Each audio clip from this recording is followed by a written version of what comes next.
자, 이제 공부를 시작해 보겠습니다. 이게 그림미법이에요. 그림미법 책인데 아직 출간이 안 됐으니까 여러분들 프린트물로 받으셨을 텐데 거기 10페이지입니다. 10페이지. 공인중개사민법 시험 범위를 그림으로 이렇게 표현하고 있는데 네 파트라고 했죠? 총칙, 민법 총칙, 총괄적인 규칙, 공통권리를 서두에 서술하고 물건에 대한 권리, 물권, 그 다음에 채권 계약, 그리고 특별법 이렇게 네 파트로 되어 있어요. 근데 우리 기초 이론인 개념 완성 단계에서는 요 산은 빼고 여기 세 개의 산만 가볼 거예요. 제가 공부하는 것을 산 오른 이제 비율을 들거든요. 산이 딱 보세요. 이 산 높죠. 비행기 다루고 있고 구름 걸려 있어요. 높아요. 되게 높아요. 이 산 거대하고 위험하죠. 화산 터졌어요. 잘못하면 죽어요. 이 산 만만하죠. 좀 만만해요. 산 봉우리 5개죠. 5개 특별법이 있어요. 그래서 총칙을 할 건데 총칙을 3주 동안 진행할 거야. 3주. 여기 총칙 구조가 나와 있어요. 우리 민법이 뭐냐면은 민법은 개인과 개인 사이의 법률 관계를 규율하는 사법이에요. 사적법이에요. 그래서 개인과 개인 사이에 일어나는 권리와 의무를 다루는 거거든요. 민법 공부는 한마디로 권리 공부라고 할 수 있어요. 권리. 예. 그래서 권리를 공부하는 거예요. 1년 내내 권리와 의무를 공부할 거예요. 그래서 권리의 일반적인 얘기들을 총칙에서 다루고 있는데 권리의 주체, 주인, 권리의 객체, 대상, 권리의 변동, 변동이라 하면 권리의 생로병사, 권리도 사람처럼 태어나서 늙어 병들어 죽어요. 그 권리 변동이라 그래, 그 사이클을. 근데 제가 색깔을 좀 옅게 해놓은 것은 시험 범위가 아니다. 권리의 주체, 권리의 객체는 시험 범위 아니고 권리 변동에서만 시험이 나와요. 권리가 발생되고 변경되고 소멸되는 권리 변동이 일어나려면 반드시 뭔가 원인이 있어야 돼요. 원인 없이 결과가 생기진 않죠. 그 원인은 이런 것들이에요. 여기 말고 더 있어요. 더 있는데 총칙에는 이렇게 나와 있는데, 근데 요 시간이 흐르면 권리 변동이 일어나기도 하고 소멸시효 제도에서 권리가 소멸하기도 해요. 근데 이런 것들은 시험 범위가 아니에요. 그래서 시험 범위가 어떻게 되어 있느냐 딱 보시면은 민법 총칙 중 법률행위 이렇게 되어 있어요. 법률행위에서만 10문제를 출제하겠다고 되어 있어요. 법률행위? 법률행위가 뭐지? 뭔지 모르겠는데 어쨌든 행위라고 되어 있으니까 사람의 행위인가 보네요. 사람의 행위인가 봅니다. 사람의 행위 맞아요. 사람의 행위인데 사람이 뭔가 행위를 했다고 다 법률행위는 아니고 그 행위 속에 요게 있어야 돼요. 요게 의사표시야. 자기 의사를 표시하는 의사표시를 하는 사람의 행위를 법률행위라고 해요. 법률행위를 하게 되면 권리의 변동이 일어나요. 이게 원인이에요. 원인. 그리고 법률행위 목차가 이렇게 펼쳐지는 거야. 법률행위의 총설 파트에서는 법률행위란 무엇인가 의, 그 다음 법률행위의 종류, 뭐 단독행위, 계약, 합동행위 이런 일반론들을 배우세요. 총설 도입부에는. 그 다음에 당사자 목적 의사표시, 당목의, 법률행위의 성립 3요소. 법률이 성립하려면은 당사자와 목적과 의사표시가 존재를 해야 돼요. 근데 당사자는 시험 범위가 또 아니에요. 왜? 당사자는 권리의 주체잖아. 당사자, 사람에 대해서는 시험에 내지 않아요. 자연인, 법인 이런 부분은 우리 시험에 안 나와요. 뭐 목적부터 시작해서 뭐 의사표시, 그다음 법률행위의 대리, 대신하는 거, 계약을 누군가가 대신해 주는 거, 대신해 주는 사람을 대리인이라 하고, 그 법률행위가 했는데 법률행위가 제대로 권리 변동을 일으키지 못하고 고장나 버리는 현상, 법률행위의 무효나 취소. 또 법률행위를 하면서 주로 이게 계약이거든요. 법률행위를 하는 게 계약을 하면서 조건부로 계약을 하거나 기한을 걸어서 할 수 있어요. 이런 것들. 이렇게 해서 10문제를 출제를 하는데, 자, 3주로 진행된다 했어요. 이 총칙 파트가. 오늘은 총설과 당사자 목적까지 할 거예요. 이 1주차예요. 이렇게 하고. 그 다음 다음 주에 오시면은 의사표시하고 대리 건너뛰고 무효 취소 이렇게 연결시켜서 할 거예요. 그게 논리적으로 더 맞아요. 그리고 3주차에 오시면 대리하고 조건기한 이렇게 엮어서 3주, 1주, 2주, 3주 이렇게 해서 총칙의 산을 한번 둘러볼 거예요. 맛만 보는 거예요. 맛만. 그래서 그러니까 뭘 해야 된다는 거죠? 우리가 지금 권리의 변동. 이렇게 이게 그림민법 책인데 그림민법 책에 있는 내용들을 제가 또 파워포인트로 준비를 해 왔거든요. 그래서 해보겠습니다. 권리 변동의 구체적인 모습을 공부할 거예요. 그 속에 나오는 법률 용어들을 익히려고 해요. 저기 그리고 왼쪽에 항상 페이지 수가 왼쪽 상단에 적혀 있을 건데 그림민법 페이지예요. 그래서 내가 수업을 듣다가 잠깐 돌았다 놓쳤다 지금 어디 하고 있지? 하면 항상 왼쪽 상단을 보시면 어디 하고 있는지 아실 거예요. 그림민법 12페이지예요. 자, 12페이지 나오는 내용인데 권리의 변동. 권리의 변동이라 하면 권리의 생로병사, 태어나서 늙어서 병들어서 죽는다. 발생, 변경, 소멸을 통칭하여서 권리 변동이라고 합니다. 이때 권리 발생은 권리의 주인, 주체의 입장에서는 권리를 취득한 것이죠. 그 다음 권리의 소멸은 권리의 주체 입장에서는 권리를 잃은 거죠. 상실이에요. 발생, 변경, 소멸은 취득, 변경, 상실로 바꿔서 부를 수도 있어요. 그리고 구체적으로 세분하겠습니다. 발생은 다시 두 종류의 발생이 있어요. 절대적 발생과 상대적 발생. 변경은 세 종류의 변경이 있어요. 주체의 변경, 내용의 변경, 작용, 효력의 변경. 그 다음에 소멸은 두 종류의 소멸이 있어요. 절대적 소멸, 상대적 소멸 이렇게 있습니다. 그래서 오늘 기초 이론 강의인 개념 완성 강의에서는 변경 파트는 제외하고 발생과 소멸만 볼게요. 여기 있는 것만 보겠습니다. 자, 절대적 발생, 상대적 발생. 이거 뭐냐면은 절대적 발생은 권리 자체가 처음 생기는 거고 상대적 발생은 나한테 처음 생긴 거야. 이 권리는 딴 사람에게 있었는데 나한테 넘어오면서 생기는 거예요. 그래서 취득이라는 용어를 더 즐겨 쓰는데 절대적 발생은 원시 취득이라고 그래요. 1번 타자로 처음 취득하는 거고 그 다음에 상대적 발생은 전주, 권리의 전번 주인이 갖고 있던 권리를 계승하여 넘겨받아서 취득한다고 해서 승계 취득이라고 얘기를 합니다. 자, 예를 한번 보여드릴게요. 권리가 최초로 발생되는 원시 취득의 예를 보여드리자면 자, 갑이 건물을 짓고 있어요. 짓기 시작했어요. 다 지었어요. 다 지으면 저 건물에 대한 물권 중 대표 물권인 소유권을 취득해요. 소유권. 소유권 들어보셨죠? 내 거다 이거지. 내가 지었으니까 내 거지. 소유권은 민법 제211조에 나옵니다. 저 위에 떠 있는 조문들 다 조문들을 보여드릴 건데 우리 법 공부한다는 게 조문을 기반으로 해서 출발하는 거거든요. 그러니까 조문을 자꾸 보셔야 되는데 그냥 계속 노출시켜 드릴 거예요. 그래서 저것들을 외울 필요는 없습니다. 저 조문 다 외워야 됩니까? 라고 질문하시는 분이 있는데 그 질문, 그런 위험한 질문을 어떻게 하실 생각을 하시는지. 제가 예라고 대답하면 어떡하려고. 못 외웁니다. 저거 어떻게 외웁니까? 외우는 게 아니고 친숙해지기. 자주 들여다봐서 친숙해지기. 외울 필요는 없고. 제가 외워주세요라고 하는 조문이 한 2개 정도 있을 거예요. 한 1년 내내 가도. 이건 외워주세요. 나중에 213조 이런 거 하고 몇 개 정도 얘기할 거예요. 그건 좀 외우는 게 가치가 있어서. 다른 건 외울 필요 없습니다. 자, 소유권의 내용. 소유자는 법률의 범위 내에서 그 소유물, 자기 소유 물건을 사용하고 수익하고 처분할 권리가 있대. 소유권이 뭐냐면요. 어떤 물건을 사용하고 수익하고 처분할 수 있는 완전한 지배권이에요. 물권 중에 탑 권리지. 예. 그러니까 한번 볼까요? 사용이 뭘까요? 건물을 사용한다는 것은 건물에 들어가서 기거한다는 거죠. 수익이 뭐냐면 수익은 어떤 물건을 통해서 새로운 이익을 창출하는 것을 수익이라고 해요. 이 건물 가지고 수익을 내는 상황은 뭘까요? 임대. 건물을 임대해가지고 매달 월세로 한 300씩 받으면 그거 수익 생기는 거지. 그리고 처분은요. 이 집 팔아버리는 거지. 그렇죠? 그러니까 내가 지은 건물은 내가 들어가 살 수도 있고 사용. 임대를 놓아서 월세를 받을 수도 있고 수익. 내가 팔아버릴 수도 있고 아니면 마음에 안 들면 철거시킬 수도 있죠. 철거하는 것도 처분이에요. 파는 것은 법률적인 처분, 철거하는 것은 사실적인 처분이에요. 다 할 수 있지. 그러니까 얘는 이 건물을 사용 수익 처분할 권리, 즉 소유권을 취득을 한 거예요. 근데 이 소유권이 이 건물이 누군가의 집이었는데 그 사람하고 매매를 해서 넘겨받아서 취득했으면 승계 취득일 테지만 얘는 건물을 지어서 최초로 이 소유권을 만들어낸 거야. 이런 취득이 무슨 취득이다? 원시 취득이다. 그래서 건물을 신축함으로써 소유권을 원시 취득하였다. 소유권이 절대적으로 발생했다. 이렇게 표현하는 거예요. 자, 낚시를 좋아하시나요? 낚시? 낚시 같네. 한 마리 잡힌 것 같은데요? 잡았어. 잡아보니까 도미네. 잡았어. 잡으면 내 거지. 소유권을 취득해요. 낚시도 시험, 우리 민법전에 나와요. 낚시 이렇게 나오진 않고 252조에 무주물의 귀속이라는 조문으로 나와요. 무주물이 뭘까요? 무주물.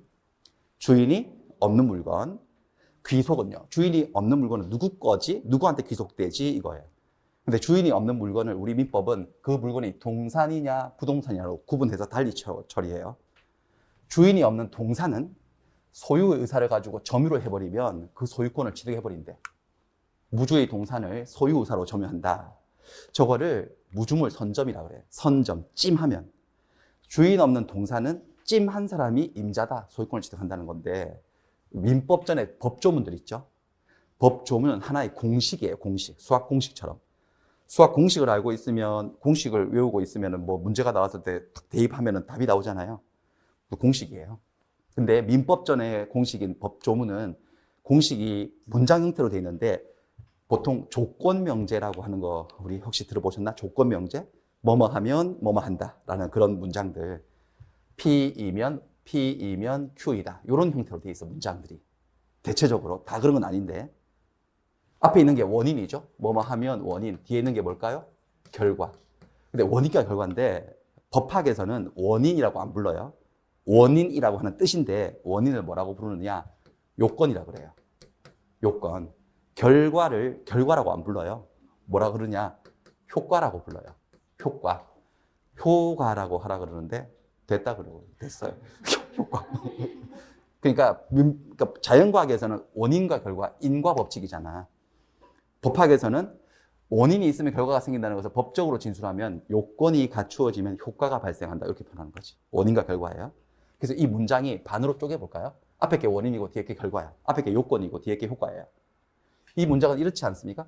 모주의 동산을 소유의사로 점유하면 이거예요. 점유하면 그게 원인이잖아. 요건. 효과는 뭐죠? 소유권을 취득한다. 이게 결과예요. 이런 식으로 돼 있다고. 그래서 시험 문제가 상징적으로 표현하자면 이런 효과가 생기는데 요건을 물어보는 거지. 아니면 이런 요건이 갖춰지면 어떤 효과가 생기는지 요건과 효과를 계속 번갈아 물어보는 게 민법 시험이에요. 상징적으로, 추상적으로 얘기하자면. 그렇습니다. 자, 그런데 여기서 이제 동산이라는 얘기 나오고 부동산이라는 말이 나왔으니까 요거를 조금 더 공부를 해봐야 되겠네요. 자, 동산, 부동산 얘기해 볼게요. 99조. 부동산과 동산이에요. 민법 99조. 99조 바로 위에 98조가 있는데 98조는 뭐냐? 물건의 정의 이렇게 나와요. 물건이 뭐냐? 본법에서 물건이라 하면 유체물 및 전기 기타 관리할 수 있는 자연력을 말한다. 이렇게 돼 있어요. 민법전에. 유체물 및 전기 기타 관리할 수 있는 자연력. 그게 뭐냐? 그거를 쭉 해석을 해보면 물건이 뭐냐면요. everything. 모든 것. 세상에 존재하는 모든 것. 인간이 지배하고 사용수익 처분할 수 있는 모든 존재는 형체가 있건 형체가 없건 모조리 다 물건인 거예요. 다 물건이에요. 사람 빼고. 사람만 빼고. 다 물건이에요. 근데 그 물건을 분류하고 있어요. 부동산과 동산. 1항에 토지와 토지에 정착되어 있는 물건을 부동산이라고 한대. 토지와 토지의 정착물을 부동산이라 한대요. 토지예요. 저게 부동산이에요. 자, 부동산이라는 게 한자 뜻풀이 하면 움직이지 않는 재산이라는 소리죠. 실제로 맞기도 하죠. 움직이지 않으니까. 하지만 정확하게 토지가 부동산이고 토지에 정착돼 있으면 부동산이에요. 정착이란 말이에요. 정자는 고정하다 할 때 정자거든요.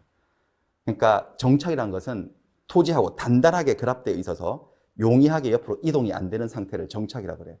부착하고 달라요. 살짝 얹어져 있는 건 안 돼요.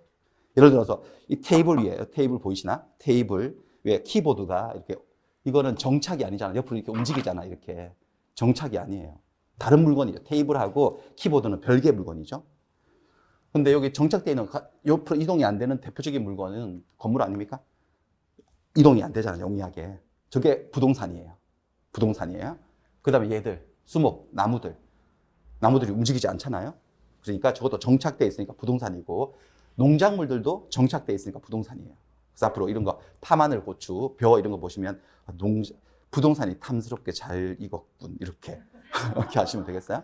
등산 가실 때 나무들을 보고 부동산들아 안녕 이렇게 부동산이에요. 다 부동산이에요. 다만 나중에 저게 토지의 일부로서의 부동산인가, 토지의 일부인가, 아니면 토지하고 별개의 물건으로서의 부동산인가, 물건의 개수 문제는 따로 있어요. 그건 나중에 배우시기로 하고 어쨌든 저것들이 부동산이고 동산은 뭐냐? 부동산 이외의 물건은 다 동산이래. 그러니까 동산은 적극적으로 정의를 내리지 않고 여집합이죠. 여집합. 전체 집합 물건에서 부동산 빼면 모조리 다 동산인 거예요. 그러면 이제 그 법적으로 말을 해볼까요? 얘예요. 일단 얘는 물건이야. 세상에 존재하는 건 모두 다 물건이기 때문에 사람 빼고는 물건인데 토지가 아니죠. 일단 토지에 정착돼 있지 않죠. 그래 부동산이 아니니까 99조 2항에 따라서 얘는 뭐가 되는 거죠? 동산인 거예요. 이게 법적 진술이에요. 리갈 마인드. 이게 법적으로 대답한 거지 제대로. 주인이 근데 여러분들 다시 돌아가 볼게요. 얘가 동산인 것을 확인했고 그러면 주인이 있나 없나? 자, 바다 밑에서 아직 안 잡혀고 놀고 있어. 자유롭게 놀고 있을 때는 주인이 없지. 그러면 이제 요건이 충족되는지 볼게요. 주인이 없는 동산 맞네. 저 도문 밑에. 그다음에 내가 낚시꾼이 낚시를 가가지고 낚싯대를 들이웠어. 소유의 의사라고 하는 것은 생각이에요. 소유 의사, 가질 생각이죠. 가질 생각이, 잡을 생각이 있어 없어. 그러니까 낚싯대를 들이우는 행동이에요. 있죠. 그 다음에 점유한 자. 점유란 말이 나왔어요. 점유하고 소유하고 달라요. 글자가 다르면 다 다를 때가 많아. 점유하고 소유는 다르요. 소유는 뭐냐면은 내 거. 내 거란 소리예요. 소유는 내 거란 소리고 점유는 네 거, 내 거 상관없이 내가 가지고 있음, 내 수중에 있음. 그게 점유예요. 자, 그럼 한번 테스트 해볼게요. 집중하셨는지. 제가 이 펜을요, 뭐 하고 있다고 표현해야 될까요? 소유하고 있다고 아니면 점유하고 있다고? 여러분들 점유하고 있는 거야. 소유는 저한테 없어요. 이거 메가랜드 소유예요. 제 거 아니에요. 그러니까 메가랜드 소유고 제가 뭐 하고 있는 중이죠? 점유하고 있는 중이에요. 넥타이는 눈에 보이시죠? 제가 점유하고 있잖아, 지금. 이렇게 하고 있으면 점유하고, 다 점유, 수중에 갖고 있으면 다 점유예요. 그리고 제 거예요. 그럼 넥타이에 대해서는 저는 소유권도 있고 점유도 하고 있는 거예요. 그쵸? 그럼 우리가 눈으로 목격하는 현상은 소유의 현상을 목격하는 걸까요? 점유라는 걸 목격하는 거, 눈으로 보는 거는요. 점유만 보일 뿐 소유는 보이지 않아. 소유가 보이기 시작하면 심각한 거지. 귀신 들린 거지. 딱 보면 누구 건지 안다는 거잖아. 소유권은 안 보여요. 안 보이기 때문에 소유권이 어디 있는지 공시제도가 만들어지는 거야. 등기부에 막 기록하고 옛날엔 종이에다가 막 적고 요즘은 컴퓨터 화면에다가 기록하고 안 보여서 보이게 하는 게 공시잖아. 보인 시자. 점유는 눈에 보여요? 안 보여요? 점유하고 있는 현상은요. 그게 점유예요. 그러니까 여러분들 바다 밑에 놀고 있을 때는 얘한테 점유가 없었는데 딱 잡혀가지고 내 바구니 안에 넣었어. 그러면 이 고기를 뭐 한 거죠? 얘가 지금요? 점유를 드디어 한 거죠. 그럼 요건이 갖추어진 거야. 요건이 충족이 된 거죠. 그럼 효과가 발생하는 거예요. 소유권을 얘가 뭐 한 거죠? 그러니까 취득한 거죠. 이렇게 복잡하게 안 해도 그냥 낚시 가서 내가 잡은 고기는 내 거다 이거죠. 소유권을 취득. 근데 이 소유권을 이 도미를 시장 가서 상인한테 돈 주고 샀으면 승계 취득이 되지만 이건 내가 잡아서 처음으로 소유권이 생긴 거잖아요. 그래서 이런 취득이 무슨 취득이다? 원시 취득이지. 무주물 선점을 통한 소유권의 원시 취득이죠. 그렇습니다. 이렇게. 그래서 앞으로 이제 낚시 좋아하시는 분들, 낚시 뭐 가고 그럴 때 낚시 갔다 올게 하지 마시고 무주물 선점하러 갔다 올게. 무주물 선점을 통해서 엄청나게 많은 고기의 소유권을 원시 취득하기를 기원해줘. 그리고 또 나시면 되겠습니다. 자, 우리 무주물 선점. 그리고 부동산은 참고적으로 주인이 만약에 없잖아요. 토지나 건물 이런 부동산들은 주인이 없으면 선점 대상이 아니에요. 주인이 없으면 조금 찜하면 임자인데 국유예요, 국유. 부동산은. 국가 소유로 가요. 근데 부동산이 주인이 없나? 거의 다 있지 않나? 있지. 근데 주인이 있는데 그 주인이 돌아가셨어요? 엄청나게 많은 뭐 건물도 있고 땅도 있는 소유자가 돌아가셨는데 피부치가 없네. 결혼도 안 했고. 그럼 상속받을 게 없으면 국가 소유로 간다는 거지. 무주의 부동산은. 자, 이거 보세요. 이거 요즘 쓰레기 배출 문제 사회적으로 심각하기 때문에 요즘은 전자제품이나 가구 같은 거 버릴 때도 스티커 이렇게 해가지고 비용 치르고 버려야 되잖아요. 근데 버리러 나갔는데 깨끗한데 이 서랍장 깨끗한데 버려놨네. 자, 이거 한번 넣어볼까? 이 상황에다가 주인이 있어, 주인이 없어? 없지. 원래 있었나 없었나? 원래 있었지. 근데 그 사람이 버렸지. 버린 걸 뭐라 하느냐? 소유권의 포기라고 하죠. 그러니까 주인이 없어진 거지. 무주. 그리고 동산이에요, 부동산이에요? 동산이죠. 왜 동산이냐 이러면 움직이잖아요. 이렇게 하면 안 되고 99조 아까 1항 토지 및 그 정착물이 아니므로 뭐다? 동산이다. 동산이네. 됐어, 동산. 그리고 괜찮은데? 가질까? 이게 뭐죠? 그 생각이 소유의 의사. 그래서 뭐만 하면 돼, 뭐? 찜 해서 내가 딱 들면 돼, 점유. 순간 이 서랍장에 뭐를 취득한다는 거죠? 소유권을 취득하는 거죠. 무주물 선점. 그러니까 여러분들 누가 버린 물건은 우리가 법 안 배웠어도 누가 버린 물건은 내가 주워서 가져가도 돼, 안 돼? 그거 무주물 선점하는 거예요. 그러면 소유권을 새로 취득하는 거야. 아, 근데 이거는 전주가 있었지 않았느냐? 전번 주인이 있었으니까 승계 취득 아닌가? 아니지. 내가 그 사람을 만나서 이걸 중고 가구로 해서 돈을 주고 샀으면 승계 취득이지만 그 사람은 소유권을 포기를 해서 소유권이 없어진 물건이에요. 물건은 중고 물건이어도 권리는 신상이에요. 무슨 얘기인지 아시겠어요? 그 권리를 승계받은 게 아니고 권리가 사라지고 새 권리가 생긴 거야. 원시 취득인 거 아셔야 되겠지. 됐나요?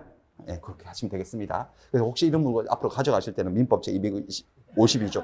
나 지금 무주물 선점을 통해 소유권을 원시 취득하고 있다고 생각하시면 돼요.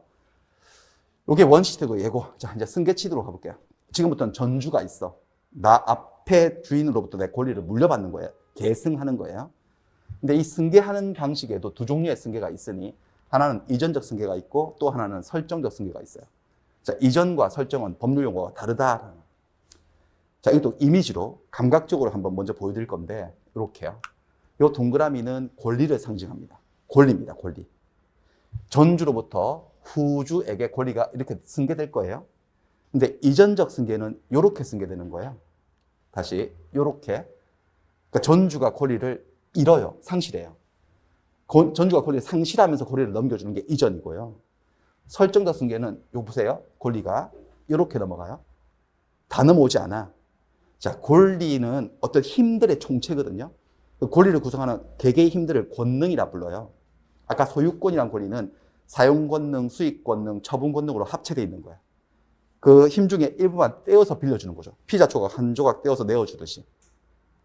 그러니까 전주가 권리를 잃지 않는 겁니다. 그리고 뭔가 문제가 원만히 해결되면 복귀할 예정입니다. 잠깐 빌려주는 겁니다.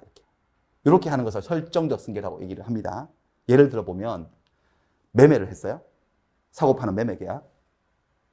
매도인 매수인이라 그러는데 둘이 만나서 매매 계약을 하고, 근데 우리나라에서는 매매 계약하고 돈을 다 치렀어도 소유자가 되지 않아. 계약서를 들고 등기소를 가서 등기를 해야 돼요. 등기를 마치는 순간 소유권이 넘어와요. 이렇게. 자, 그렇게 되면 어떻게 된 걸까? 소유권이, 자, 갑은 매매를 통해서 을에게 소유권을 이전해 줬다, 아니면 설정해 줬다. 이전해 준 거죠. 왜냐하면 매도인은 이제 더 이상 소유권이 없잖아. 매도인 전주는 권리를 상실하는 거죠. 이렇게 넘어가는 게 이전이에요. 매매는 권리를 이전하는 계약이에요. 알고 조문을 보면 아는 만큼 보이죠. 매매의 의 563조. 매매가 뭐냐? 단순히 사고 파는 거예요. 이렇게 하지 마시고 이제. 매매는 당사 일방은 매도인이에요. 해석해보면. 재산권, 소유권도 재산권의 일종이에요. 그러니까 매매의 대상은 소유권보다 더 넓어요, 사실은. 재산권을 상대방에게 뭐 하겠다고 했어요? 지금요? 이전. 설정이 아니에요. 이전. 할 것을 약정하고, 약속하고. 상대방은 매수인이에요. 좋아. 그럼 나는 돈 줄게, 돈. 대금 지급하겠다고 약속해서 그게 딱 대금하고 뭐 목적물의 합의가 떨어지면 그때 효력이 생기는 계약이에요. 매도인, 매수인. 이전하는 거지. 자, 설정 보여드리겠습니다. 설정. 갑소유 건물에 이번에는 을이 전세권을 취득한 거야. 전세권. 자, 여기서 말하는 전세권, 이제 세입자로 들어갔다는 건데, 우리가 전세 산다 이런 말을 하지 않습니까, 흔히? 근데 그 전세는 아니에요. 여기서 지금 제가 쓰고 있는 전세권은 물권으로서의 전세권, 등기된 전세권을 얘기하는 건데, 단지 내가 뭐 월세 아니라 전세 산다 할 때 그 전세하고는 살짝 달라요. 많이 달라요. 많이 다른데 지금은 설명할 길이 없고, 차츰차츰 아셔야 되고, 아무튼, 자, 전세권. 전세권은 어떤 권리인지 303조에 나오거든요. 303조. 전세권자는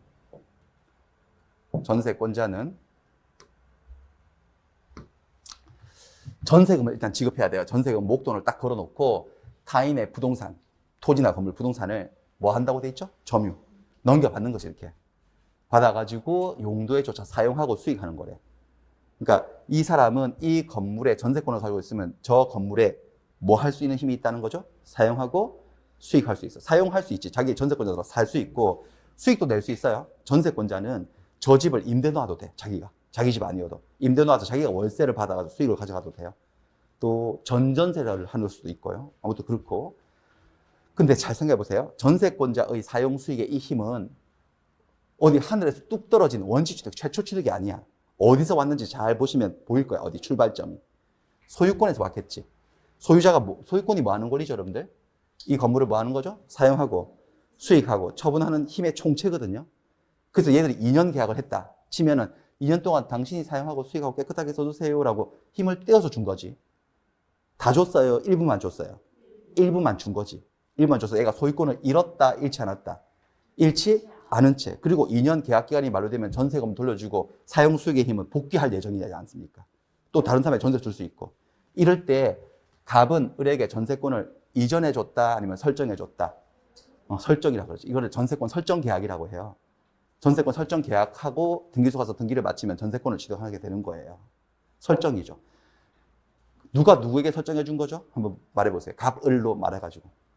갑이 을에게 전세권을 설정해 준 거예요. 그래서 얘를 이렇게 불러요. 집주인을 전세권 설정자. 그럼 얘는 뭐라고 부르면 좋을까? 전세권자라고 하면 돼. 놈자자만 붙여서. 네. 그렇습니다. 하나 더 볼까요? 저당권. 자, 이번에는 KB가 국민은행. 국민은행도 사람이거든요. 우리 법에서의 사람은 두 종류의 사람이 있어요. 좀 이따 나오겠지만 자연인과 법인. 사람입니다. 얘도. 우리도 사람이고. 사람끼리 계약한 거죠. 그러니까 갑이 국민은행 찾아가서 돈 빌리고, 한 돈 5천만 원 빌리고 집에 담보 설정해줘서 저당권 설정. 저당권을 가지고 있는 거예요. KB가 이 건물에, 갑소유 건물에. 저당권은 356조에 나와요.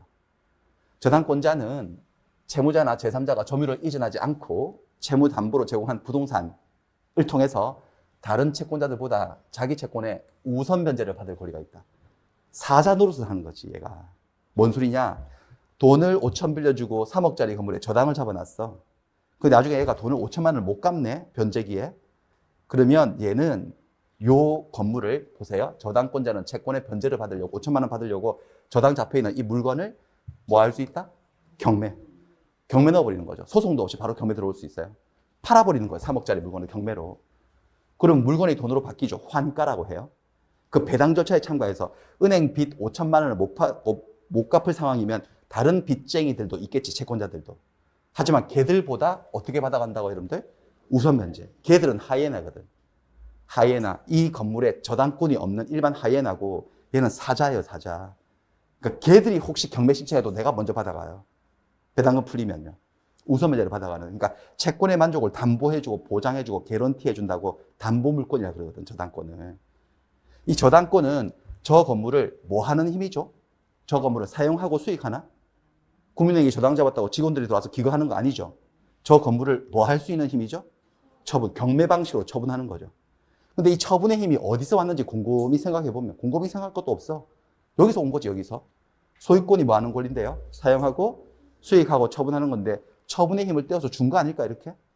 내 당신한테 빌린 돈 5천 못 갚으면 당신이 내 집을 처분해도 줬어 라고 처분 권능을 떼어 준 거야. 그리고 돈을 원만히 갚으면 다시 돌아오는 거지, 처분 권능이. 근데 못 갚으면 처분 권능을 행사한다는 거. 경매 방식을 통해 가지고요. 저걸 팔아가지고 자기 채권의 우선 면제를 받아가는 힘이에요. 그러니까 이 그림을 통해서 다시 한번 읽어볼까요? 누가 누구에게 저당권을 뭐 해줬다라고 하면 되죠? 갑이 KB에게 저당권을 설정해 준 거죠. 이건 이전이 아니잖아요. 저당권 설정 계약이에요. 그리고 등기소 가서 등기하면 저당권자가 되는 거예요. 그럼 한 명은 저당권 설정자고 또 한 명은 저당권자네. 얘가 누구죠? 얘가 소유자, 얘가 저당권 설정자고 얘는 누구예요? KB는 저당권자. 자, 여기서 우리의 고정관념을 하나 깨야 돼요. 우리가 근저당 설정 뭐 이런 말 들어보셨을 거야. 그러니까 은행 가서 우리가 돈 빌리고 근저당 설정하면 막연히 사람들은 어떻게 생각하는 경향이 있냐면 은행이 설정을 했다고 생각하는 경향이 있어요. 은행이. 왜? 아마 그는 이 설정이라는 단어가 주는 위압감, 무게감 때문에 거기 찐눌려서 두려움 때문에 그러는 것 같아요. 제 생각인데.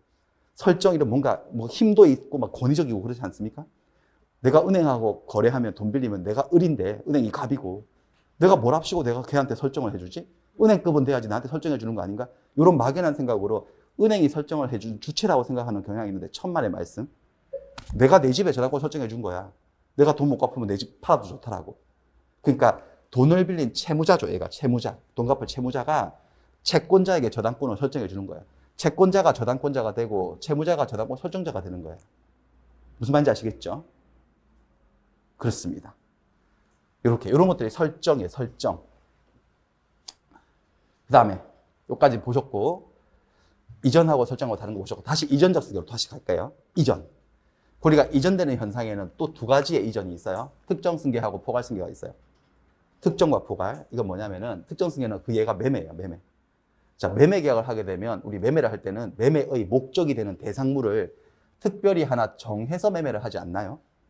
내가 가진 전 재산을 매매한다? 그런 매매는 안 하잖아. 저 건물을 매매하고 이 토지를 매매하고 이 노트북을 매매하고 이 자동차를 매매하고 그래서 그 매매를 하게 되면 이 건물의 소유권 하나만 이전되죠.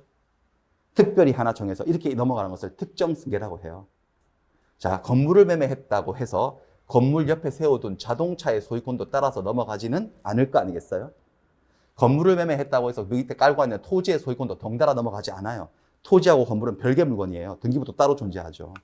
토지의 소유권 넘기려면 토지 매매를 하나 더 해줘야 되는 거지. 이렇게 건당 권리 하나씩 넘어가는 승계, 요걸 뭐라고 한다는 거지? 특정 승계라고 해요. 그렇다면 포괄 승계는 뭔가 포괄적이죠. 번들, 자, 상속일 때, 사람 죽었을 때 생기는 문제인데 병이 살아생전에 이렇게 많은 재산들이 있어서 권리가 엄청나게 많았어. 또 빚도 좀 있었어. 의무도 있었어요. 근데 돌아가신 거예요. 돌아가시면 어떻게 되느냐? 우리 사람은요, 살아있는 동안만 권리와 의무의 주체가 돼요. 숨 쉬고 있을 때만, 호흡하고 있을 때만, 살아있을 때만, 우리 민법상 호흡이 끝이 나는 게 죽음이거든, 사망이거든요. 살아있을 때만 권리와 의무의 주체가 되는 거야. 그럼 사람이 숨을 거두면, 마지막 호흡을 멈추는 순간 권리와 의무의 주체가 될 수 없어. 그래서 사람이 사망하면 무엇이 시작된다는 거죠? 상속이 시작돼. 상속은 이 많은 권리와 의무가 더 이상 이 사람은 이제 사람이 아니니까, 살아있지 않으니까 일정한 사람에게 넘어가 버리는 현상이에요. 그게 상속이에요. 그 상속인들이 여럿이 있을 수도 있고, 배우자라든지 자식들이라든지. 단독 상속받았다고 가정하고 그냥 생각을 편의상.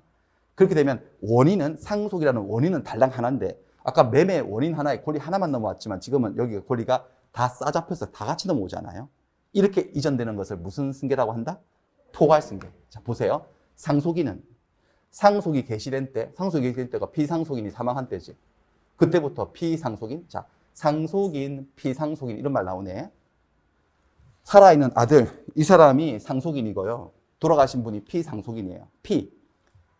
피라는 말은 영어에 수동태에 해당하죠. BPP, 뭐뭐 되다. 우리가 살해되었다를 뭐라 하죠? 피살. 납치되었다를 뭐라 해요? 피랍. 이런 말 쓰죠. 뭐뭐 되었다 할 때 그 피자예요. 피동사. 그러니까 이거 상속받은 사람이고, 이건 상속된 사람이죠. 자기가 죽어가지고. 피상속인이라고 해요. 보통 피를 보고 돌아가시니까 피상속인인 거예요. 보통 그렇습니다. 그래서 상속인은 상속이 개시된 때로부터 피상속인의 재산상에 관한 포괄적인, 자, 권리만 승계되는 게 아니고 여러분들 빚도 대물림 한다 들어보셨죠? 권리만 승계하면 딱 좋겠지만 의무도, 빚도 포괄적으로 다 넘겨받는 요렇게요. 요게 포괄승계가 되겠습니다. 자, 그러니까 여러분들 특정 승계든 포괄 승계든 둘 다 무슨 승계 한 유형이죠? 이전. 둘 다 이전인데 그 이전이 하나만 이전되면 특정 승계고 다 더 이전되면요 포괄 승계다 이거. 자, 됐고 그 다음에 이제 소멸로 가볼게요. 변경 건너뛰고, 변경은 굳이 안 배워도 뒤를 배우다 보면 나중에 자연스럽게 알게 되고, 저기 한 3, 4월 정도 가서 한번 얘기해 드릴 거예요, 저런 거는. 자, 소멸은, 권리의 소멸은, 자, 보세요. 갑이 이 건물 주인이었는데, 소유권이 있었어요? 불났어. 소실되었어요. 멸실. 물건이 사라지는 것을 멸실이라고 그래요. 불타서 없어지면은 소실. 물에 쓸려 내려가면 유실. 그냥 일반적으로 멸실. 멸실되면 소유권 없어지지. 물건을 사용하고 수익하고 처분하는 게 소유권인데 물건이 없는데 뭘 사용하고 뭘 수익을 내고 뭘 처분합니까? 그렇죠? 자, 이 소유권의 소멸은 절대적 소멸이에요. 자, 권리가 절대적으로 소멸됐다는 것은 권리 그 자체가 없어지는 거, 세상에서. 없어진 게 절대적 소멸이고, 반면에 다시 살려볼까요? 소유권이 있는데 매매를 했네. 그리고 등기를 넘겨줬네. 그러면 소유권이 이전된다는 걸 배우셨죠? 그럼 얘한테서는 소유권이 뭐 한 거죠, 여러분들? 소멸한 건데, 세상 전체의 관점에서는 우리가 봤을 때 소멸한 게 아니지. 이쪽으로 움직였을 뿐이지. 자기 입장에서만 소멸한 거니까 절대적인 소멸이에요? 상대적인 소멸이에요? 상대적이죠. 얘 입장에서만 소멸한 거니까. 그렇습니다. 곧 되셨죠? 이건 상대적 소멸이에요. 그래서 쭉 설명되는데 제가 박스 친 3개 한번 풀어볼까요? 첫 번째, 이전적 승계, 주체의 변경, 상대적 소멸. 이 3가지의 관계에 대해서 말하고 싶은데, 저 3가지는요 한 가지예요. 똑같은 거예요. 하나인데 누가 이 현상을 부르는지에 따라 부르는 호칭이 다를 뿐이에요. 자, 이 사건을 그대로 갈게요. 자, 매매 계약을 통해서 소유권이 이전된 이 상황을 전주에게, 그리고 후주에게, 그리고 제3자 구경꾼에게, 옆집 사람에게 물어보면 다 제각기 달리 대답을 할걸? 얘한테 물어볼까요? 후주. 얘한테 물어보면 셋 중에 어떤 현상이라고 얘기할까? 얘는 뭐라고 할까요? 취득했다고 하겠지. 이전적 승계 취득했다고. 너 취득했는데요, 승계 취득? 전주한테 물어볼까요? 뭐라고 할까? 이 3가지 중에. 소멸했다. 나 권리 잃었어. 상대적으로 소멸했다고. 소유권은 없었다고 얘기하겠지. 얘는 뭐라 할까? 얘는 옆집 사람은요. 주체가, 소유권의 주체가 갑이었다가 집주인 바뀌었네? 주체의 변경이라고 얘기하겠지. 그러니까 사건은 3가지 사건이에요? 한 가지 사건이에요? 한 가지 사건인데 누가 부른지에 따라서 부르는 말만 다른 거예요. 아시겠어요? 마치 비유를 들자면 제 이름이 서석진인데 저희 어머니는 저를 아들이라고 부르죠. 저희 와이프는 저를 남편, 여보라고 부르죠. 저희 아이들은 저를 아빠라고 불러요. 그럼 저는 과연 아들인가 남편인가 아빠인가? 아들이자 남편이자 아빠이죠. 한 사람인데 누가 나를 부르는지에 따라서 부르는 말이 달라질 뿐이죠. 자, 법을 잘 공부하시려면 이런 상대적 관점에 잘 그런 걸 융통성이 있어야 돼요. 그 편협한 시각으로 오로지 내 입장에서만 바라보고 저쪽에서 말하면 무슨 말인지 하나도 못 알아듣고 그러면 이제 공부하기 곤란해지는 거죠. 여기서도 서봤다가 매도인 입장에서 서봤다가 매수인 입장에도 서봤다가 제3자 입장에서 서봤다가 해서 부르는 말들이 상대적으로 탄력적으로 달라질 수 있다는 것을 이해하셔야 돼요. 됐습니다. 여기까지. 이렇게 해서 쭉 설명했는데 이렇게 하고 OX 연습 한번 해볼게요. OX 연습. 이것도 바로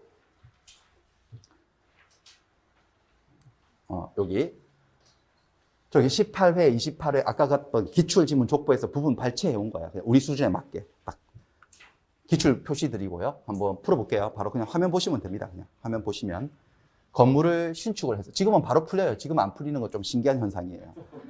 지금은 바로 풀려요. 왜냐면 금방 들었기 때문에 이건 푸는 게 아니고 다시 한번 그냥 리마인드 하는 거거든요. 네. 건물을 신축을 했다. 이는 원시 취득에 해당한대. 맞나요? 신축하면 소유권을 뭐 하는 거죠? 소유권을 원시 취득을 하는 거죠. 절대적 발생이지. 무주물 선점을 했다네. 그것도 원시 취득에 해당한다. 맞나요? 맞죠. 절대적 발생이죠. 낚시, 누가 버린 물건 주워가기. 갑이 을 소유 토지를 저당 잡았대. 자, 이거 한번 해석해 볼게요. 갑이 을 소유 토지를 갑이 저당을 잡았대. 그러니까 누가 누구에게 돈을 빌려 준 걸까? 한번 말해봐요. 관계를. 누가 누구에게 돈을 빌려 준 거지? 갑이 을 소유 토지에 저당을 잡아뒀대. 갑이 을에게 돈을 빌려 준 거네. 그렇죠? 누가 채무자예요? 돈 갚을 채무자예요. 을이고 누가 채권자예요? 갑이죠. 그 누가 누구에게 저당권을 설정해 준 거야? 을이 갑에게 저당권을 설정해 준 거지. 그럼 을은 뭐라 불러야 되죠? 채무자 을은 저당권 설정자. 갑을 뭐라 그래야 돼? 저당권자예요. 그러니까 갑이 을 소유토지를 저당 잡으면 이는 권리의 이전적 승계일까 이게? 이전적 승계가 아니라 뭐죠? 설정적 승계지. 이게 틀렸네. 설정적 승계네. 틀렸고. 자, 상속에 의해서 피상속인 돌아가신 분이에요. 피 보고 돌아가신 분. 가지고 있던 권리가 상속인 아들에게 승계가 되었어요. 이는 권리의 이전적 승계에 해당한대. 이전적 승계. 맞나? 아닌 것 같아요? 어떤 분들은 이전적 승계가 아니라 포괄 승계 아닌가요? 라고 하시는데 그렇게 말하면 섭하죠. 승계 취득에는 뭐가 있고 뭐가 있죠? 이전적 승계가 있고 설정적 승계가 있고 이전적 승계 안에 특정 승계가 있고 포괄 승계가 있는데 지금 상속 같은 경우는 어디에 있죠? 포괄 승계니까 지금 이 문장은 상속은 어디에 해당한다고 말하고 있는 거죠? 맞는 말이에요? 틀린 말이에요? 맞는 말이죠. 더 상위 개념을 쓴 거잖아. 큰 개념을. 그렇죠? 아닌데요. 포괄 승계 아닌가요? 이거는 정말 심각한 상황이죠. 그렇죠? 포괄 승계, 특정 승계가 둘 다 무슨 승계예요, 여러분들? 이전적 승계가. 마치 이런 건데요. 여기가 사람이라 그럴까요? 사람? 사람에는 남자가 있고 여자가 있는데 지금 상속은 여자거든요. 근데 이 문제는 상속은 사람이다라고 한 거잖아. 근데 어떤 분들은 아니지 않나요? 사람 아니고 여자이지 않나요? 이렇게 얘기하면 안 되는 거 아닙니까? 충분히 설명됐죠, 여러분들? 맞는 말인 거 아시겠죠, 여러분들? 자, 그 다음에 갑이 소유하고 있는 가옥을 을에게 팔아가지고 매각을 해서 소유권을 갑이 상실을 했다네? 갑이 잃었다네? 이는 권리의 상대적인 소멸에 해당하는 거래. 맞나? 맞죠? 만약에 건물이 내려앉았다, 지진에 내려앉아버렸다면 그 무슨 소멸일까요? 권리의 절대적 소멸일 테고. 그렇습니다. 요 정도 하고 다시 넘어가서요. 자, 그 다음에는 이제 권리 변동의 원인으로 할까요? 원인. 자, 보세요. 권리 변동의 원인과 결과. 근데 원인을 뭐라 부른다 그랬죠? 법에서는? 요건. 결과는요? 효과. 근데 우리가 결과를 먼저 본 거거든, 지금 이 시간에 결과를 본 거예요. 권리 변동의 모습을 봤다고요. 발생, 다시 한번 연습해 볼게요. 변경, 소멸. 발생은 취득으로 얘기하면 뭐? 원시 취득, 승계 취득.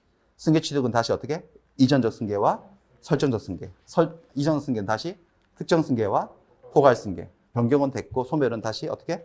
절대적 소멸, 상대적 소멸. 자, 이런 일이 생기는 게 결과잖아요. 근데 이런 일이 그냥 생겨요? 원인이 있어요? 원인이 있지. 제가 원인을 하나씩 던질 테니까 이런 원인에 어떤 결과가 생기는지 매칭시켜 보세요. 신축했어요. 건물 신축했어요. 원시취득이지. 소유권 원시취득. 그거 팔았어요. 승계취득이죠. 어떤 거예요? 둘 중에. 이전. 어떤 거예요? 둘 중에 매매했으면. 특정이죠. 그 다음에 상속받았어. 상속. 그러면 뭐죠? 승계취득이죠. 이전이고 포괄이죠. 그 다음에 전세권 설정했으면 설정적 승계취득이고 저당권 설정했으면 설정적 승계취득이고 건물 내려앉았어. 멸시. 그럼 무언 전세권이고 저당권이고 소유권이고 싹 다 절대적으로 뭐 하는 거죠? 소멸. 그 다음에 무주물 선정. 낚시, 도미 한 마리 잡았어. 소유권의 원시취득. 자, 이거 안 배웠는데, 불법행위. 이런 게 이제 그 유튜브 강의에 그 있으니까, 개념 이해 있으니까 들어보셔야 돼요. 네, 한번 들어보셔야. 불법행위를 하게 되면 손해배상 청구권이 발생해요. 원시취득. 채권이 발생해요. 등등등. 원인이 엄청나게 많겠지. 그쵸? 몇 개나 있을까? 이 권리변동을 일으키는 원인들이 몇 개나 있을까? 저도 몰라. 수를 센다는 건 의미가 없겠죠. 엄청나게 많은데 저 많은 원인들을 한꺼번에 부르는 용어가 있어요. 이미 말씀을 드렸어. 몇 번 흘렸어. 뭐라 그런다고? 이 원인을 뭐라 그런다고 법학에서는요? 요건이라 그런다니까요. 요건이라 그래요. 근데 요건만 하면 뭔가 심심하니까 앞에다가 두 글자를 살짝 해서 양념을 친 거지. 뭐라고요? 법률 요건이라고 한다. 원인을. 요건, 필요할 요자에 조건 건자. 이런 결과가 발생하는데 필요한 조건, 원인을 얘기하는 거겠죠. 그렇다면 이게 원인이면 이건 결과죠? 이걸 뭐라 한다고 이거를? 효과. 근데 효과 하면 좀 심심하니까 앞에다 양념을 칠까요? 뭐라고요? 법률 효과. 그러니까 이렇게 말을 할 수 있는 거죠. 법률 요건이 갖추어지면 뭐가 발생한다고? 법률 효과가 발생하고 효과가 발생한다는 말의 뜻은 구체적인 뜻은 권리가 뭐 되거나 뭐 되거나 뭐 된다? 발생되거나 변경되거나 소멸된다는 소리예요. 그런데 지금 이게 법률 요건들 제가 예들을 몇 개 적어놨지만 엄청나게 숫자가 많을 거예요. 숫자는 많은데 종류는 두 종밖에 없어. 숫자는 많은데 종류는 두 종밖에 없어요. 왼쪽에 있는 매매, 설정 저런 것들은 발행이, 이쪽에 있는 것들은 빨갱이에요. 왼쪽 발행이들은 부르는 말이 법률행위라고 그래요. 오른쪽 빨갱이들은 부르는 말이 법률의 규정이라고 해요. 그러니까 이런 권리 변동을 일으키는 원인인 법률 요건은 두 종밖에 없어요. 마치 어떤 비유를 들으면 또 이해가 되냐면 우리 대한민국에 사람이 몇 명이나 살고 있느냐 보니까 5,160만인가? 5,200만 정도 살고 있어요. 5,200만 정도의 엄청나게 많은 사람들이 살고 있지만 종류로 따지자면 두 종밖에 없잖아. 어떻게 해요? 남자와 여자 이렇게 나눌 수 있잖아요. 그런 식인 거야. 근데 그럼 사람을 남자와 여자로 가르는 데는 기준이 있을 건데 그 기준이 바로 염색체 아닌가요? 염색체가 성염색체가 XX면 XX면 뭐죠? 여자고. 너무 오래전에 배워가지고 기억 안 나시죠? XY면 남자고. 그렇게 나눈다면 자, 이 많은 법률 요건들을 법률 행위하고 법률의 규정을 나눈 데도 기준이 있거든요. 기준이 뭐냐? 이거예요. 의사표시예요. 의사표시예요. 의사표시 네 글자네. 의사를 표시하는 거예요. 의사는 머릿속에 들어있는 생각이에요. 그리고 표시는요. 그것을 겉으로 드러내는 말이나 글을 얘기하는 거죠. 이 두 개의 결합이 되는 게 의사표시거든요. 자, 우리 인간은 텔레파시를 쓸 수 없죠. 그 정도 초능력은 좀 없지 않나요? 그러니까 뭔 생각이 있으면 겉으로 드러내지 않으면 상대방이 알 수 없어요. 그렇죠? 해볼까요? 그럼 실험을. 제가 지금 무슨 생각했거든요. 맞춰보세요. 맞춰보세요. 제 생각이 들리나요? 보이시나요? 안 보이고 안 들리죠. 시간이 조금 너무 많이 갔네. 이렇게 생각하고 있어요. 그럼 제 생각이 지금 제가 말을 했으니까 들리시잖아. 아, 저 사람 시간을 좀 걱정하고 있네. 이렇게 제 생각을 알게 되잖아요. 이게 우리 인간의 통신 방식이지. 커뮤니케이션 방식이죠. 그 의사표시예요, 의사표시. 그 의사표시를 이 요건 속에 들어있으면, 그런 의사표시가 들어있으면 그것들을 다 뭐라고 부른다고? 법률이라고. 요런 원인들은 의사표시가 안 들어있어. 그게 기준이에요, 기준. 그래서 법률행위를 하게 되면, 의사표시를 하게 되면 권리변동의 효과가 어떻게 생기냐면 의사대로, 그 사람이 원한 대로, 의사표시한 대로 효과가 생겨요. 권리변동이 일어나요. 그렇지만 여기는 의사표시가 안 들었어. 그래서 얘가 권리변동을 일으킬 때는 법에 정해진 대로, 의사하고는 관계없이 법에 정해진 대로 권리변동이 일어나요. 효과가 생겨요.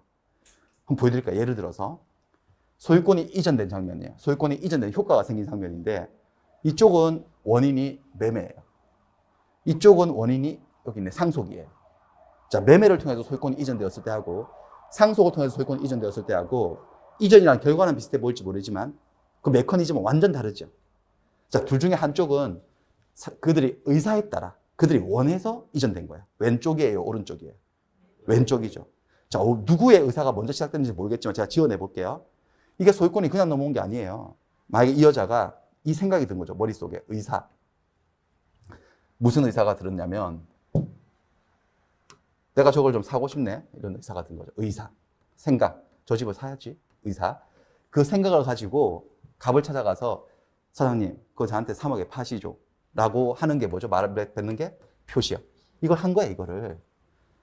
그랬더니 얘가 이 사람 한 사람 의사표시로 이게 매매가 된 건 아니겠지. 3억? 오, 괜찮네. 좋아요. 팔 생각이 든 거죠. 의사. 팔겠습니다. 표시. 두 사람의 의사가 합치된 거죠. 그래서 계약서 씁시다 해서 계약서 쓰고 계약금 걸고 한참 있다가 잔금 치르면서 등기소 갑시다. 그래서 등기해서 소유권이 넘어온 거죠. 그들의 의사에 의해서요. 이렇게 그 속에 의사 표시가 들어있는 이런 원인들을, 이런 매매 같은 것을 일반적으로 말해서 뭐라고 부른다는 거죠? 법률 행위라고. 여기도 다 들었어. 그게 다 들었어. 의사 표시가 들어있어요. 하지만 이쪽은 그냥 간밤에 아버님이 돌아가신 거예요, 그냥. 그래서 사실 이 아버지하고 아들하고 사이 안 좋았어요. 슬픈 척하고 있는데 사이는 안 좋았어요. 그래서 아들한테 한 푼도 안 물어주려고 막 그런 생각이었지만 어떻게 돌아가시는 순간 민법 제1005조에 따라서 법에 정해진 대로 상속인은 피상속이 갖고 있는 모든 권리와 의무를 다 승계할 수밖에 없으니까 사람의 의사하고는 아무 상관이 없지, 이거는.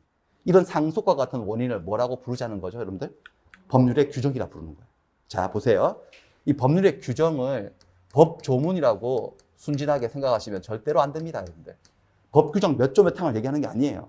이것도 법 규정이 있어. 563조, 303조, 356조, 조문 다 있어.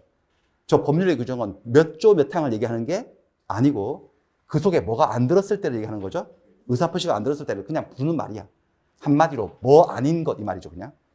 법률행위, 법률 요건 중에서 법률행위 아닌 여집합을 법률의 규정이라 부르는 거야, 싸잡아서.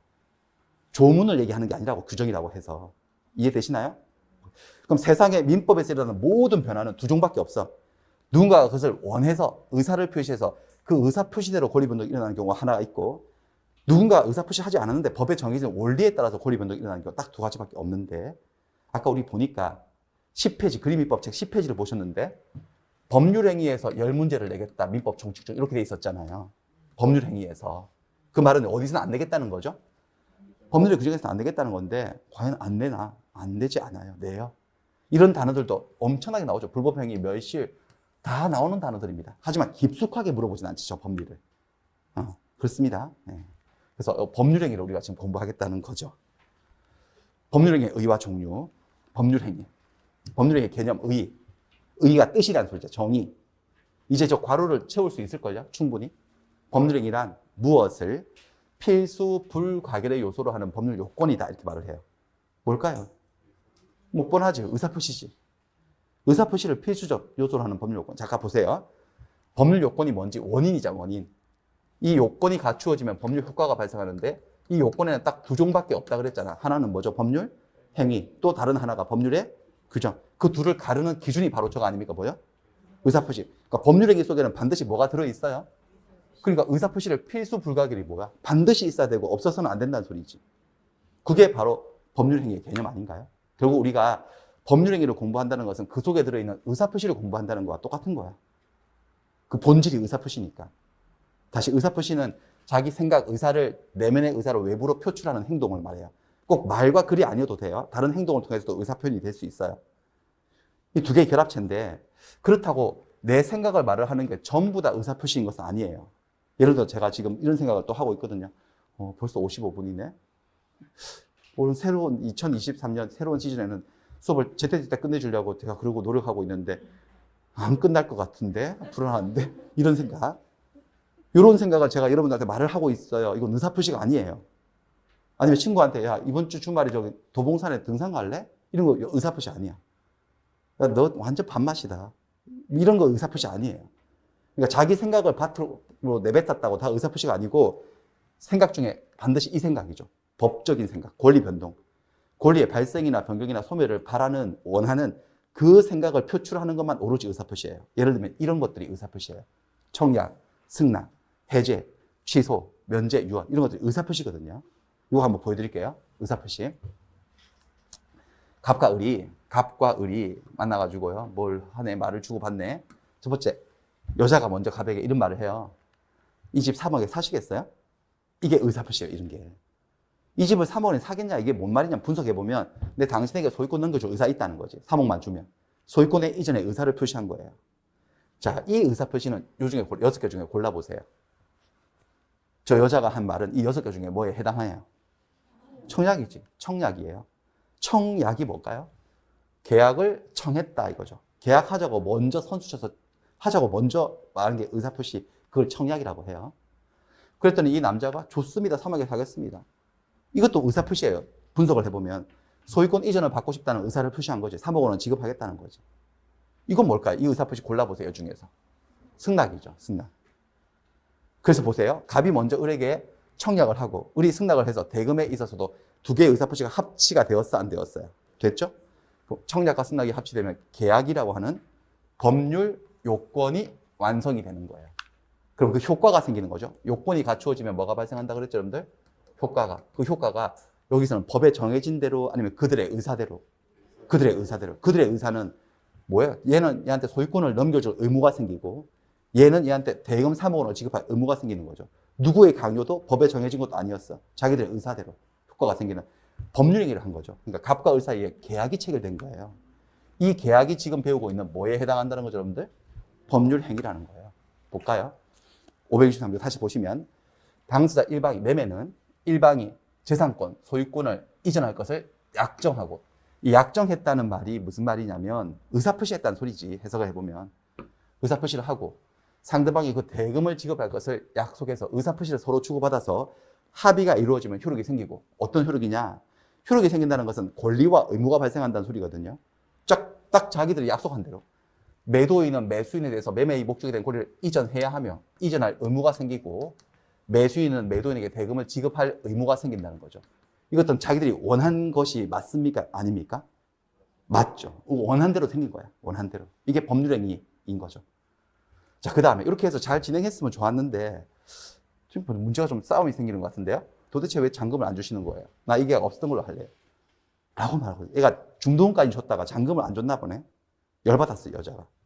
그래서 이 계약 없었던 걸로 할래요. 라고 말하고 있는 거. 이것도 의사표시예요. 뭐냐면 너랑 나랑 사이 이 계약을 통해서 뭔가 권리와 의무가 생겼는데 그것들을 또 생기게 하고 싶다는 거예요. 없애버리고 싶다는 거예요. 소멸을 바라는 의사를 표시한 거죠. 발생, 변경, 소멸 다 변동이니까. 이거 한번 골라보세요. 이 중에 골라보세요. 여자가 말한 게 뭘까요? 해제인 것 같기도 하고 취소인 것 같기도 한데 답은 해제예요. 힌트는 순서대로 나오고 있어요. 지금 순서대로 나오고 있어요. 그냥 해제예요. 해제. 해제 보여드릴까? 나중에 계약법에서 배우시는데 당사자 1방, 여기 당사자는 계약의 당사자를 얘기해요. 계약을 둘이 했는데 그중에 한쪽이 1방이 채무, 계약을 통해서 약속한 의무를 채무라고 해요. 그러니까 대금 지급 채무, 잔금을 이행하지 않을 때, 안 줄 때에는 상대방, 여기서 매도인이겠지, 여자. 상당한 기간을 정해서 이행하라고 최고하고, 여기 최고는 독촉한다는 거예요. 촉구하고, 그 기간 내에도 이행하지 않을 시에는 계약을 뭐 할 수 있다고요? 해제하고 있는 거예요. 자, 계약을 해제하면 계약을 해제하잖아요. 계약은 없어져요. 계약한 적 없음 이렇게 돼요. 그러면 그 전에 주고받았던 계약금, 중도금, 뭐 물건 좀 받은 거 있으면 다 돌려줘야 돼. 해제의 효과는 원상회복이야. 원래 상태로 돌려줘야 돼. 당사자 1방이 누구든 갑이든 을이든 누가 계약을 해제하면 둘 다 받은 거 전부 다 상대방에게 원상회복으로 반환할 의무가 생기는 거죠. 이렇게 하는 거예요. 그리고 얘는 얘한테 또 별도로 손해배상도 청구하고 차차 배우시게 됩니다. 해제 이런 게 의사표시고, 그랬더니 을이 가만히 있지 않고 이런 사기꾼을 받는 계약 무효야 이렇게 소리를 질렀어요. 왜 사기라고 하느냐? 이 집 보이시나 이거? 깨졌어요. 이 물건 하자가 있었던 거예요. 물건에 심각한 하자가 있는데 얘를 숨겼어. 하자가 있는 걸. 저 지붕 이쪽으로 한번 가려고 했는데 계속 다른 말 하면서 못 보게 했어. 저기를 계속. 그래가지고 여기 깨졌는지 모르고 산 거지. 나중에 알게 된 거야. 그러니까 을의 주장은 너 나한테 사기쳤다는 거죠. 사기를 이유로 뭘 하고 싶다는 거예요. 지금 뭐 하는 거죠, 이거요? 이 사람의 말은 무효라고 말을 썼지만 법을 모르기 때문에 아무나 하나 쓰는 거야. 해석을 해보면 얘는 뭐 하고 있는 거다, 지금? 취소. 민법 제 110조에 이런 말이 있어, 1항에. 사기나 강박은 협박이에요, 협박. 사기당한 의사표시, 사기당해서 뭐 계약했고, 협박을 당해서 한 의사표시는 뭐 할 수 있다고요? 취소할 수 있다. 취소를 한 법률행위는 처음부터 무효인 것으로 간주해버리겠대. 그러니까 지금 계약은 유효지만 이 사람 말인즉 내가 사겠다고 한 이 승낙의 의사표시는 네가 이거를 숨기고 나한테 사기쳐서 내가 이거 의사표시한 거 아니냐. 근데 사겠다는 승낙의 의사표시를 뭐 해버리겠다는 거죠, 여러분들?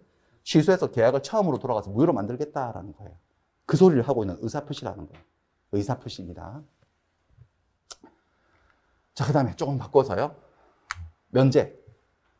말을 해버리면 안 되는데. 수지야, 그 돈 안 갚아도 얘 철수인데요. 얘 수지고 돈 200만 원 빌려주는 게 있는데 철수가 수지한테 좀 잘 보이고 싶은가 봐요. 그래가지고 전화 걸어가지고 수지야, 뭐 너하고 나서에 무슨 200이냐. 안 받겠다고 그런 거야. 안 갚아도 돼 라고 말을 하는 거예요. 이거는 뭘까? 이 중에서 이제 다 한데 면제예요. 채무 면제하는 거지.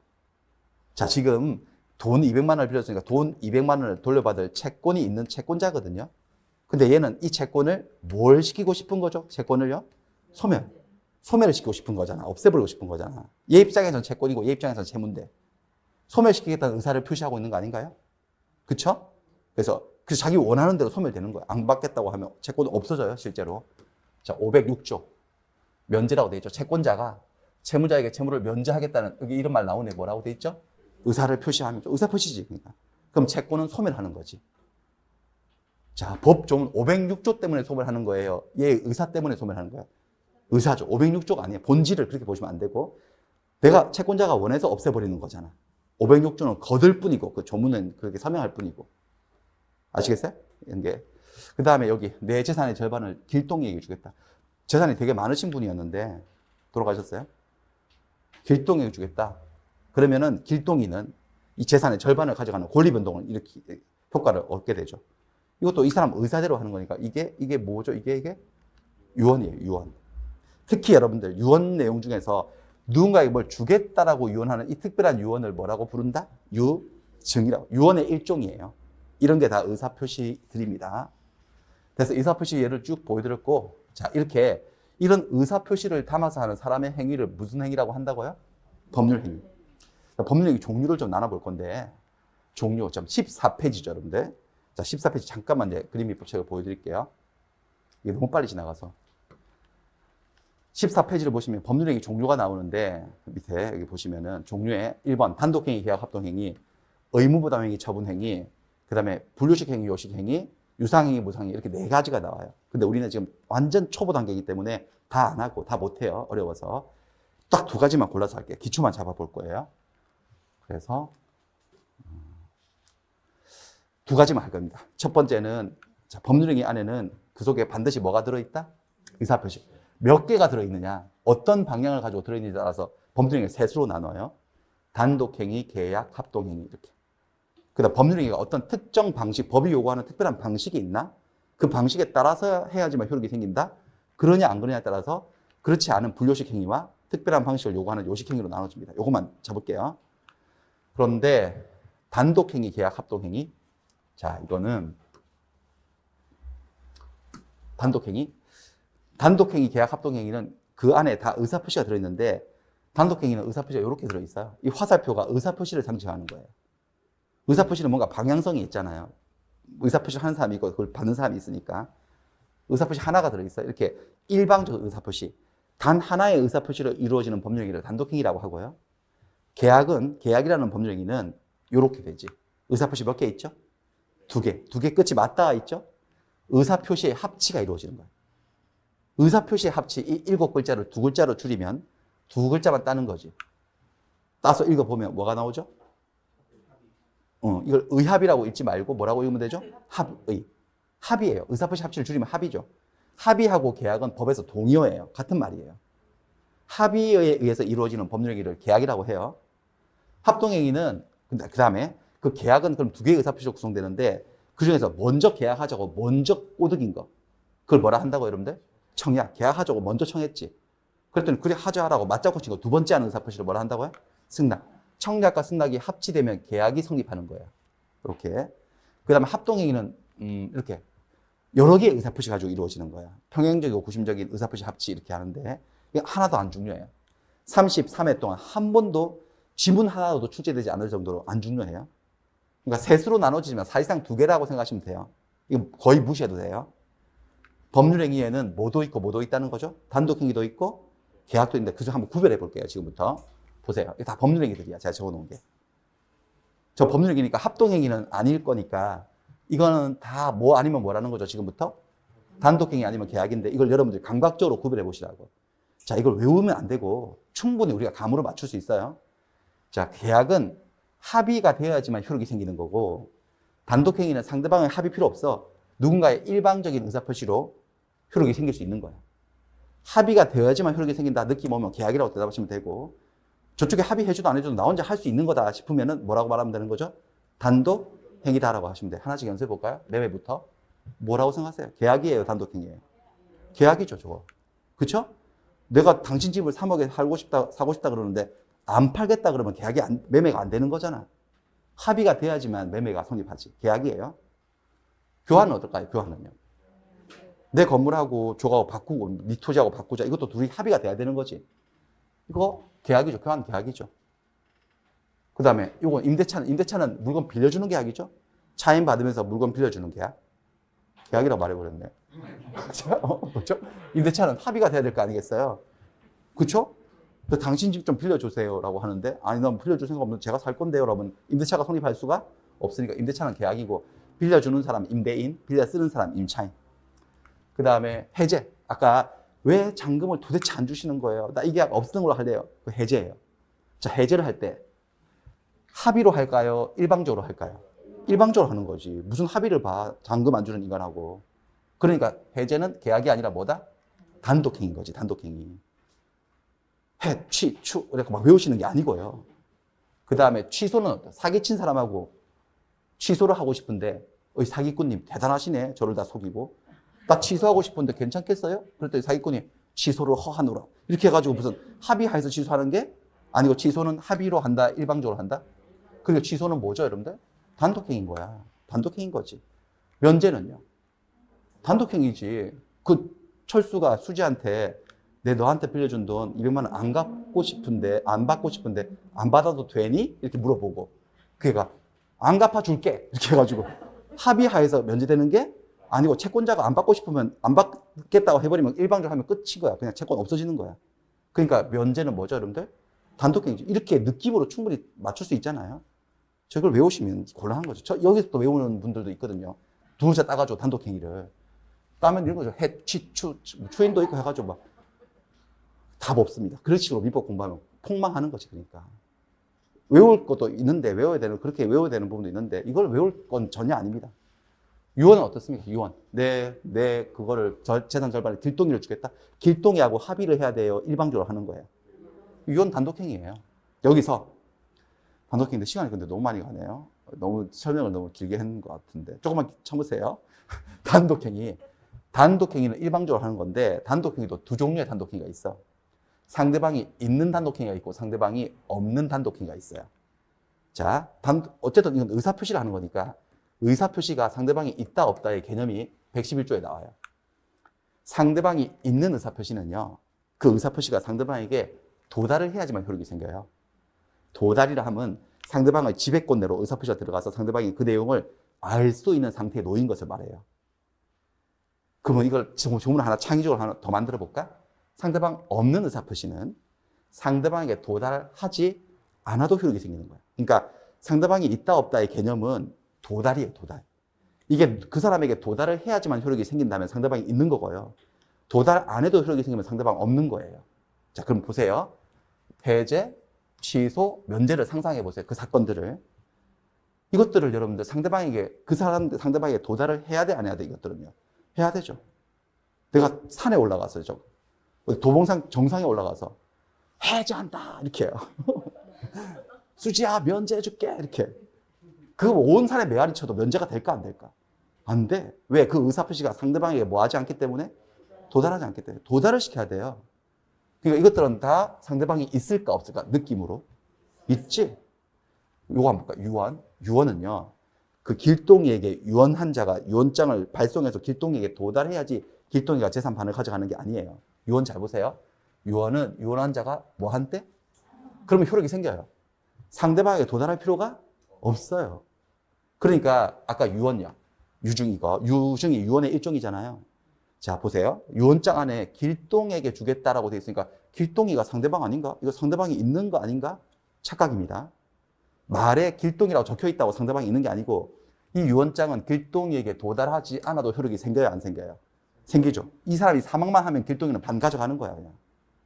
그러니까 유증은 상대방이 있는 단독행위다, 없는 단독행위다? 없는 거죠. 그 글 속에는 누가 사람이 있어도 상대방이 없는 거예요. 무슨 말인지 아시겠어요? 상대방이 없는 단독행위예요. 자, 마지막에 증여. 증여는 뭘까? 증여. 증여는 매매하고 차이가 뭐냐? 매매는 돈 받고 권리를 넘겨주는 거라면 증여는 공짜로 주는 거야. 물건 선물 같은 거 하는 거. 그렇습니다. 증여. 그런데요. 증여는 계약일까요? 단독행위일까요? 자, 증여는 공짜로 주는 거니까 아무것도 안 받고 주는 거니까 이렇게 일방적으로 줄 수 있지 않나? 단독행위인가? 이렇게 생각할 수도 있는데 절대 안 그렇습니다. 아무리 공짜라도 걔가 주는 건 내가 받기 싫을 때 있잖아요. 야, 네가 주는 건 공짜도 싫다. 꺼져라. 이럴 수도 있잖아요. 상대방이 원치 않으면 못 줘요, 공짜라도. 그래서 증여는 계약이에요. 자, 554조에 증여가 나오는데 증여는 당사자 일방, 이 일방이 증여자예요. 공짜로. 무상으로, 이게 공짜로예요. 무상으로 재산을 상대방에게 수여하는 의사를 표시하고 그러면 효력이 생긴다 그러면 단독행위일 건데 뒤에 문장 한번 읽어보세요. 밑에 줄. 상대방이 이를 뭐 함으로써? 승낙을 해야지만 효력이 생긴대. 내 공짜로 주겠다 그러는데 상대방이 안 받겠다 그러면 효력이 생기지 않아. 그러면 청약과 승낙의 합치에서 성립하는 뭐라는 거죠? 계약. 증여자, 수증자 이렇게 계약이에요. 아무리 공짜라도 상대방이 원치 않으면 줄 수 없어요. 만약에 증여가 공짜라고 해서 일방적으로 줄 수 있는 단독행위라면 우리 집에서 나오는 쓰레기들은 다 배출되는 쓰레기들 옆집에 증여해버리면 되겠네. 띵동 눌러가지고 공짜니까 받으세요. 취소처럼 해제처럼 그렇게 할 수 있으면 말이 안 되는 거지. 증여는 계약이에요. 됐고, 자, 그 다음에 요거 다 끝났고요. 합동행위의 예로서는 사단법인 설립행위가 있는데 사단법인의 얘는 주로 회사 같은 건데 회사 만드는 거 여러 사람이 합동해가지고 의사표시 합치하는 건데 모르셔도 되고. 자, 지금 보니까 법률행위는 수와 방향에 따라서 단독행위, 계약, 합동행위 나눠지는데 뭐가 제일 많을까요? 분포가. 뭐가 제일 비중이 제일 많을, 숫자가 많을까요? 계약이 압도적으로 많습니다. 계약이 99%고 단독행위 1%. 얘는 0.0001% 이렇게 되는 거예요. 그래서 여러분들 앞으로 법률행위라는 단어를 딱 보시잖아요. 이 법률의 단어가 너무 추상적이고 관념적이어서 잘 와닿지 않으면 살짝 계약으로 바꿔서 읽는 요령을 부리시면 돼요. 왜? 법률행위 대부분은 뭐니까? 계약이니까. 법률행위의 당사자, 뭔지 모르겠어. 뭐라고 바꿔 읽자고요? 계약 당사자. 법률행위의 무효, 이러면 계약의 무효. 법률행위의 대리, 이러면요. 계약을 대리하는 거고. 그런 겁니다. 자, 근데 시간이 너무 돼서, 자, 이걸 여기까지 하면 좋은데, 여기서 조금 브레이크를 해야 되겠네요. 좀 했다가, 방식부터 해서 연결시켜서 더 할게요. 너무 시간이 길어져서 한번 끊고 가겠습니다. 설명을 너무 심하게 하는 것 같은데요. 좀 쉬었다 할게요. 예.